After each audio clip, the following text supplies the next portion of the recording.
diaframas, né? Muito bom. Olá, tudo bem? O programa em discussão de hoje vai falar sobre fibromialgia e lúpus. O lúpus é uma doença autoimune de causa desconhecida que pode afetar qualquer parte do corpo. Entre órgãos mais atingidos estão aí as articulações, os rins, cérebro e a pele. Pode causar dores frequentes, queda de cabelo, feridas, sensibilidade ao sol e, em casos mais graves, até convulsões.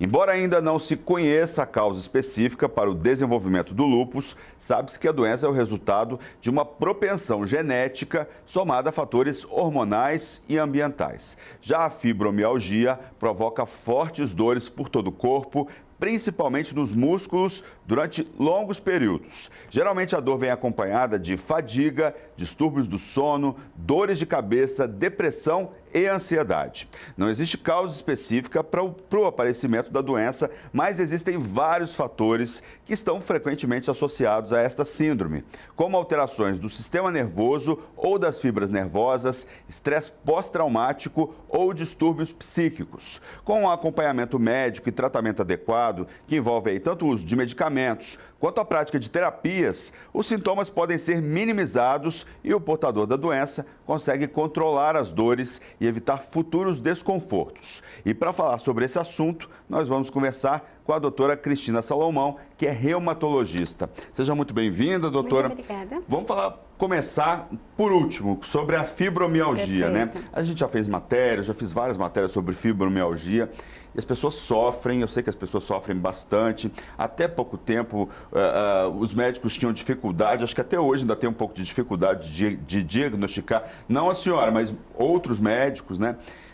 Qual que é a dificuldade de diagnosticar essa doença, né? De chegar para a pessoa e um exame que detecte a fibromialgia? Qual que é a dificuldade?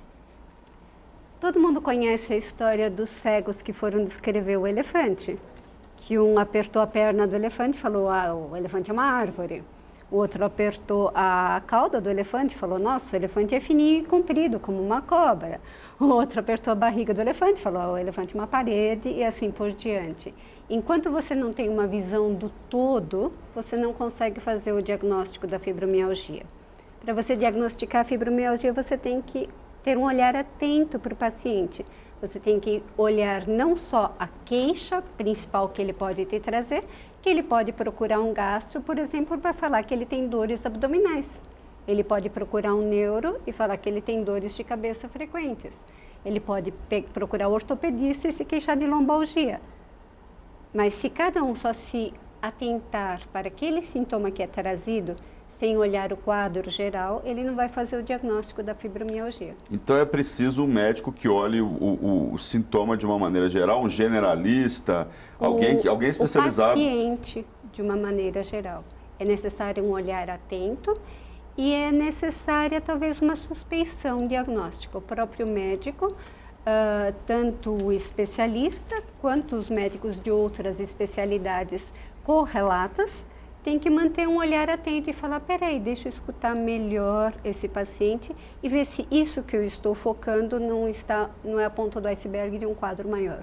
Explica pra gente, para quem está em casa, o que é a fibromialgia, quais são os sintomas. A gente já falou um pouco sobre isso no começo, mas explica melhor, doutora. Ok. O paciente, quando ele vem com uma história de fibromialgia, para o reumatologista, a primeira queixa que ele vai apresentar é dor. É um quadro de dores generalizadas. No corpo inteiro? Isso. Doutora, me dói do fio do cabelo ao dedão do pé. Na verdade, não. Existem algumas áreas que são mais sensíveis, que são mais doloridas do que outras áreas. Mas a sensação do paciente é de ter um quadro de dor generalizada. Esse quadro de dor generalizada pode se acompanhar de fadiga, de alterações de sono, de alterações de humor e de cognição. Nós temos dado mais atenção a uma queixa que o pessoal chama de fibrofog. É como se estivesse com uma névoa na cabeça, alguma coisa que faz o raciocínio ficar lentificado, a memória fica prejudicada, a capacidade de trabalho ficar reduzida. Porque a dor é tanta... É uma... Sim. Sim, a dor emite sinais de alerta e de desconforto no cérebro e isso emperra o restante do funcionamento, falando grosseiramente, né? Mas fora esses sintomas, o paciente tem outras queixas também. Ele pode ter dores abdominais, ele pode ter dor de cabeça, ele pode ter alterações, tudo pode. Ele pode ter alterações de humor como a depressão e a ansiedade. Como é que está o atendimento à pessoa com fibromialgia no sistema público de saúde hoje? Existe uma especialidade? O sistema público dá atenção para os casos de fibromialgia ou ainda é preciso evoluir? Existem pouquíssimos reumatologistas no sistema público de saúde, infelizmente. Até o ano passado, a reumatologia tinha o triste título de campeã de espera no SUS. Para você conseguir uma consulta com um reumatologista, poderia demorar mais de 400 dias se você estivesse na fila do SUS. Isso é uma média nacional. Não estamos falando de casos específicos, mas como uma média nacional. E aí, obviamente, vão receber encaminhamentos prioritários os casos mais graves de doenças reumatológicas que dão risco de vida ou de deformidades permanentes ao paciente. Então, eu creio que o paciente com fibromialgia ainda não recebe o tratamento adequado no sistema público de saúde e muitas vezes também não nos serviços complementares, nos convênios e assistências. Como que é o tratamento da fibromialgia? Eu lembro que eu fiz uma matéria até aqui para a TV, para a Rede Alesp, e muita gente falava que os benefícios da fisioterapia, né, para a pessoa que sofre de fibromialgia. Funciona mesmo, doutora? Como que funciona a fisioterapia? Quais são os outros tratamentos? Dá um panorama para a gente, por favor. De que fisioterapia você está falando? Se for para o paciente ficar deitado numa maca fazendo aplicação de TENS, isso pode resolver aquela dor local naquele tratamento, mas só um tratamento que envolva um condicionamento físico adequado, um condicionamento físico aeróbico adequado e fortalecimento muscular, esse vai ser efetivo a longo prazo.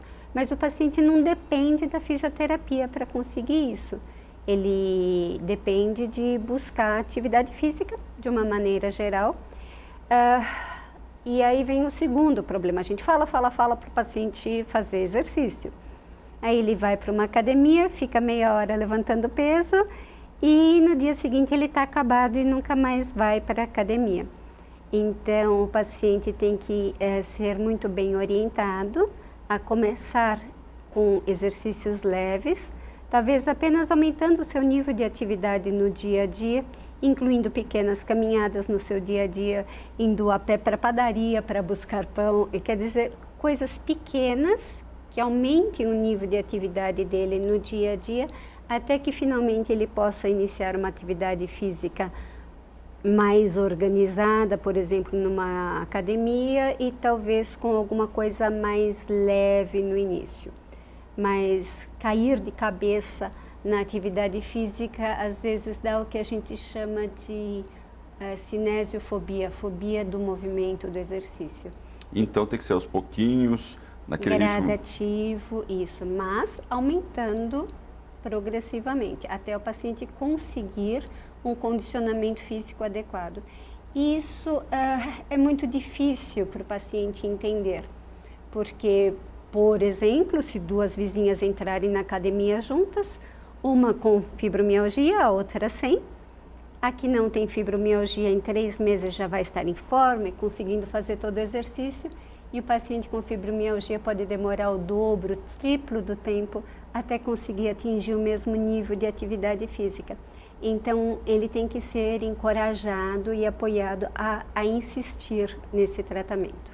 Outra questão importante é que a pessoa com fibromialgia, ela sente muitas dores, igual a gente já falou, e às vezes impossibilita da pessoa trabalhar ou ter um trabalho formal, né? Eu lembro de ouvir, né, várias pessoas relatando, inclusive aqui na Alesp mesmo, falando um pouco da dificuldade que é e da dificuldade que é para o empregador entender que a pessoa tem essa doença. né? Porque não existe, muitas vezes a pessoa acaba não levando um diagnóstico formal para o empregador, eu tenho fibromialgia, e muitas vezes o empregador também não vai entender que a pessoa precisa se ausentar durante grandes períodos ao longo do ano, às vezes passados, mas grandes períodos e tal. E muita gente acaba sendo demitida. É outra dificuldade, né? Arranjar um trabalho formal. Como é que isso pode ser equalizado, doutora?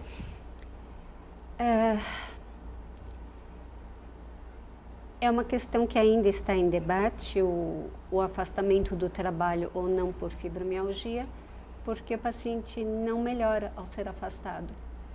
Então, a ideia de você se afastar da sua atividade é que para o seu corpo possa se recuperar e você possa melhorar enquanto está parado. Mas o paciente com fibromialgia não é o repouso que vai melhorar ele. Então, muitas vezes, a sensação de incapacitação, a sensação de doença, a sensação de incapacidade só é acentuada pelo afastamento do trabalho. Então, de uma maneira geral, evita-se afastar. Um dos tratamentos da fibromialgia é explicar para o paciente a benignidade da doença. Eu tenho dor no corpo, eu morro de dor há 20 anos. Ok, você consegue levantar a mão? Você consegue levantar o pé? Você consegue andar? Você consegue? Consigo. Então, você vê que em 20 anos você não teve uma invalidez, não teve uma perda de função ou de órgão por causa dessa doença. Então, essa doença que só está te trazendo dor, mas não está te trazendo perda de função. E aí, quando o paciente começa a encarar a doença dessa forma, ele consegue ter um dos elementos fundamentais para o tratamento da doença, que é o enfrentamento. Na fibromialgia e nas doenças de dor crônica, a gente fala muito na capacidade de enfrentamento que o paciente tem. Por isso que é muito questionável esse apoio ao afastamento do trabalho e tal, porque o que a gente quer desenvolver no paciente é o não se deixar derrotar pela dor. É o não deixar que a dor afaste ele da família, do cônjuge, do trabalho, dos relacionamentos sociais. A gente quer que ele enfrente, que ele se insira e que ele se sinta útil. Então, tudo isso tem que ser dosado com muito cuidado. Obviamente, o paciente sem diagnóstico, ele vai buscar ajuda médica muitas vezes. Mas, uma vez diagnosticado, um dos objetivos do tratamento é justamente desenvolver no paciente e, com isso, algumas formas de psicoterapia, como, por exemplo, a terapia cognitivo-comportamental, podem ajudar o paciente a enfrentar e não se deixar derrotar. Muita gente acabou se unindo em associações, assim, né? A gente até também já conversamos aqui com associações de pessoas fibromialgicas. O que essas associações podem ajudar? Aqui em São Paulo já está estabelecida. Existem outros lugares que ainda sequer a pessoa tem acesso a uma associação que ela possa, enfim, compartilhar os seus problemas, as suas dores, as suas dificuldades no dia a dia, dificuldades no trabalho, com a família, no caminhar, né, nas coisas diárias de uma maneira geral. Quanto que essas associações podem ajudar-nas? Podem ajudar divulgando o diagnóstico da doença, levantando alertas, quer dizer, se as pessoas são informadas, nossa, essa dor toda que eu sinto pode ter um nome, pode ter uma causa, pode ter um tratamento, eu vou buscar ajuda médica, isso pode orientar as pessoas para a região certa. Porque o que acontece com frequência é que o paciente fica quicando de médico em médico, fazendo um monte de exames, e ele aparece com uma sacola de exames e desesperado. Ninguém encontra a causa da minha dor. Na hora que você dá um nome, na hora que você mostra que existe um quadro clínico bem definido e que tem milhares de pessoas que são iguaizinhas a ele, que ele não é nenhuma aberração da natureza, só isso, só o sentir-se diagnosticado já é um passo para o tratamento, já é um passo para a melhora. Eu não preciso me angustiar mais, eu tenho um nome. Agora saindo um pouco da fibromialgia, falando do lúpus, né? Okay. O que é o lúpus? É outra doença autoimune também, né? O que é, como que ele se manifesta? Conta pra gente, doutora. Aí nós estamos falando de uma doença totalmente diferente. O lúpus é uma doença autoimune, com uma grande prevalência no sexo feminino, e no adulto jovem. Então, aquele conceito de que reumatismo é coisa de velho, na verdade, não. Alguns reumatismos são mais prevalentes nos idosos mesmo, mas o lúpus, por exemplo, é uma doença reumatológica que é encontrada em jovens. Existem crianças também com lúpus, crianças, adolescentes, pessoas numa idade muito jovem de vida que desenvolvem uma alteração do sistema imunológico onde o corpo passa a ser acometido. E você falou na chamada que existem vários órgãos que podem ser acometidos e no lúpus praticamente todos os sistemas podem estar envolvidos no quadro clínico da doença. Explica para a gente melhor esse envolvimento de todos os sistemas, por favor. O paciente pode ter acometimento de pele de diferentes maneiras. Então, o paciente pode ter o mais característico, mas que não é o mais comum, nem o mais encontrado, mas que deu nome à doença, é uma lesão que o termo técnico é vespertílio, que é a lesão em asa de borboleta, que cobre, então, a região do nariz e das bochechas. É uma lesão avermelhada, pode deixar a pele sensível, dolorida, espessada, que é uma lesão que piora com a exposição à luz solar. Mas tem outras lesões também, desde rubor vermelhão na região do pescoço, do rosto em áreas expostas ao sol, até lesões de pele que podem gerar afundamentos na pele, lesões cicatriciais profundas, tanto em áreas expostas ao sol como não, como em couro cabeludo, gerando perda de cabelo nas áreas acometidas. Isso é só pele. Aí nós podemos ter acometimento do sistema nervoso central, com vasculites, com acometimento em um quadro psiquiátrico, com psicose lúpica, confusão mental. Nós podemos ter convulsões. Nós podemos ter uma dor de cabeça por uma inflamação do cérebro pelo lúpus, e isso é percebido pelo exame do líquor, por exemplo, onde a gente percebe uma atividade inflamatória no cérebro. E nós podemos ter lesões dos nervos periféricos, onde alguns nervos, múltiplos nervos do corpo são acometidos.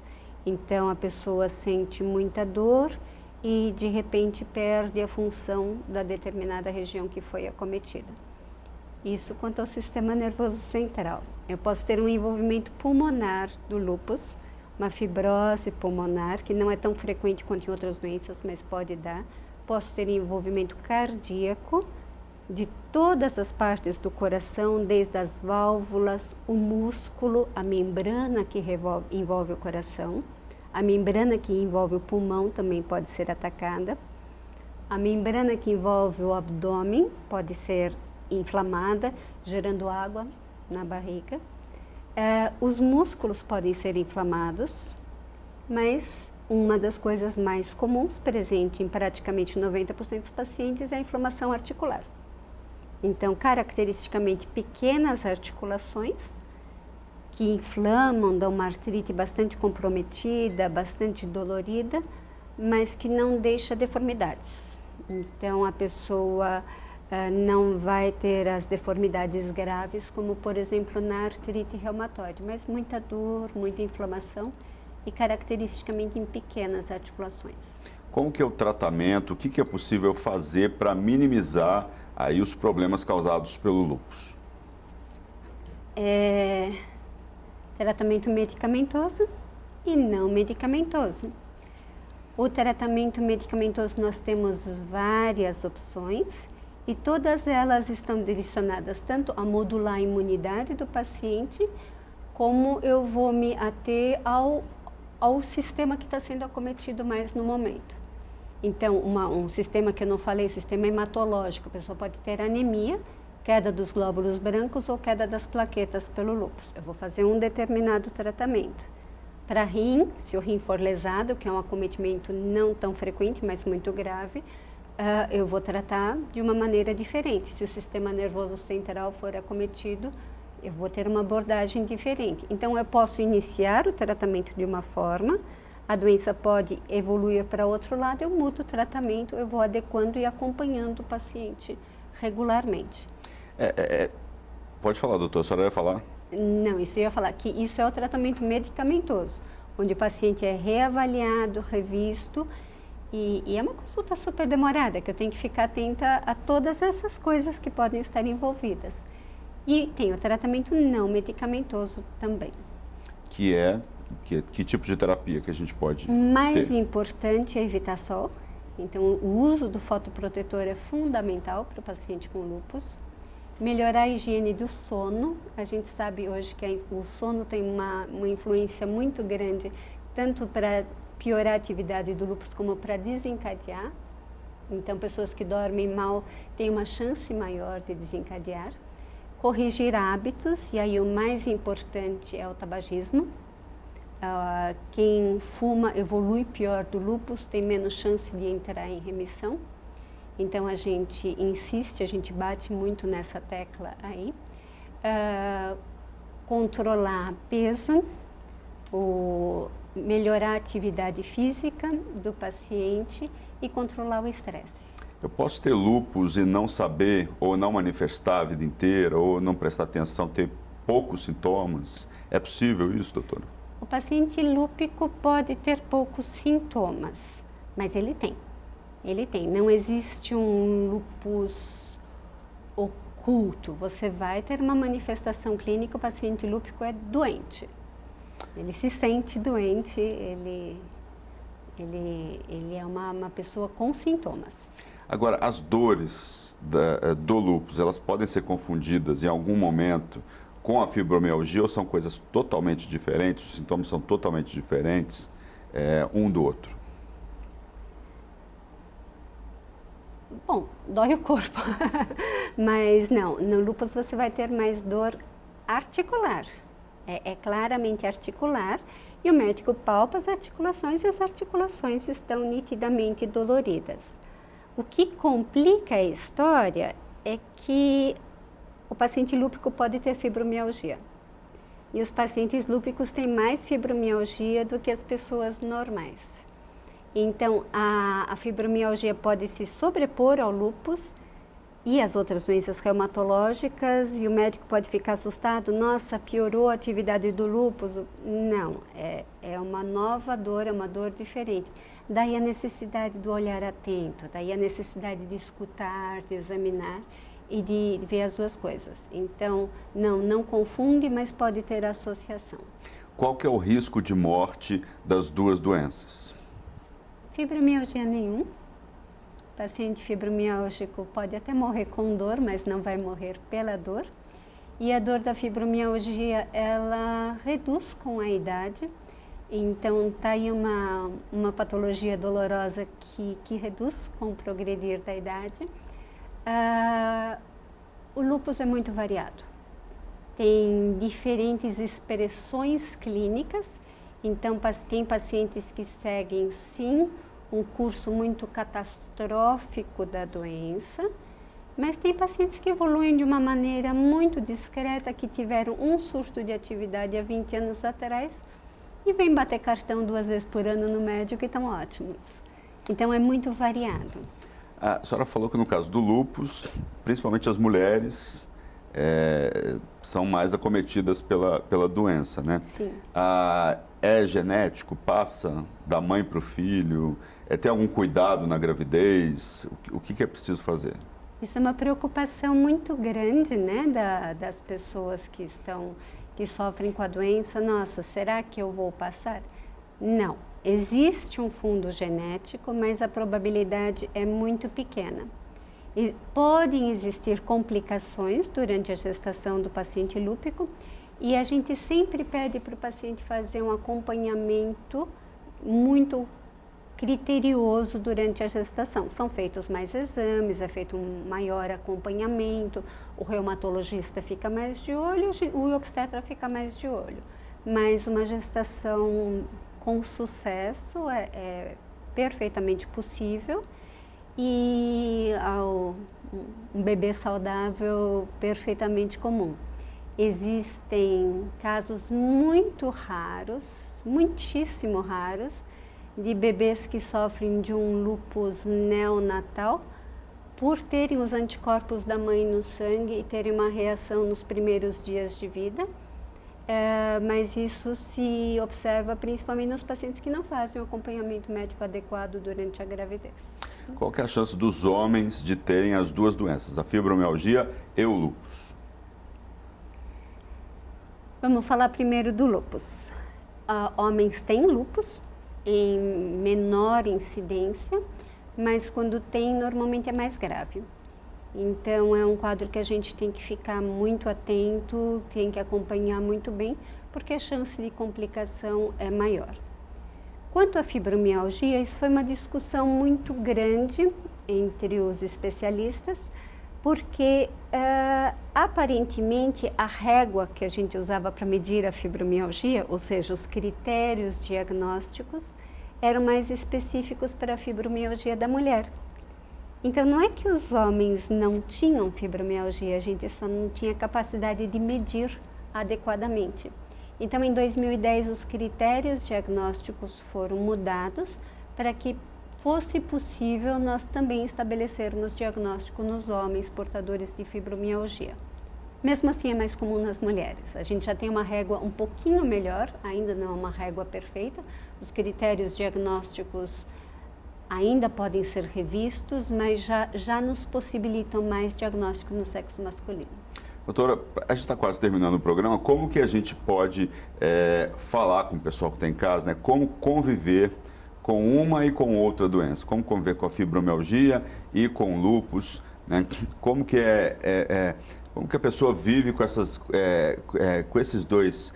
duas doenças de uma forma saudável, tranquila? Eu acho que o primeiro conselho é o enfrentamento dessas doenças, né? Que eu acho que é fundamental, não é isso, doutora? Sim. Uma coisa que eu sempre falo para os meus pacientes é a atitude que eles têm em relação à doença. Então, principalmente o paciente com fibromialgia, né? Às vezes ele chega, nossa, doutora, minhas dores são horríveis. Não, fala assim, minhas dores são chatas. Não, fala assim, minhas dores são chatas.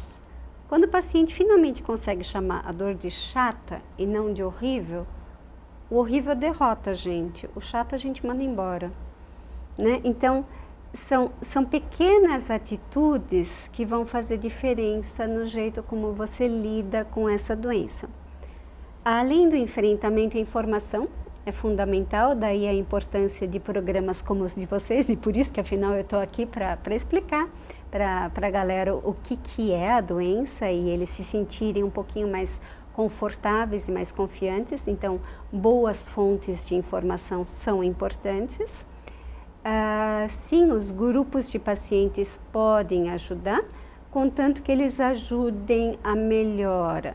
Enquanto eles ficarem apavorando a uns e a outros ou ensinando truques de absenteísmo e de outras coisas, aí fica um pouquinho mais complicado. Mas o apoio de grupos de pacientes é bastante interessante. E pequenos atos como hábitos de alimentação saudáveis, atividade física, a higiene de sono adequado, tudo isso pode ajudar tanto uma situação como a outra. Tá certo, eu gostaria de agradecer a presença da doutora Cristina Salomão, que é reumatologista. O programa de discussão de hoje termina aqui. Lembrando que você pode rever esse e outros programas da Rede Alesp no nosso canal no YouTube. É só digitar Rede Alesp. Nós esperamos vocês no próximo programa, discutindo um outro assunto de relevância para a sociedade. Obrigado pela audiência e até lá.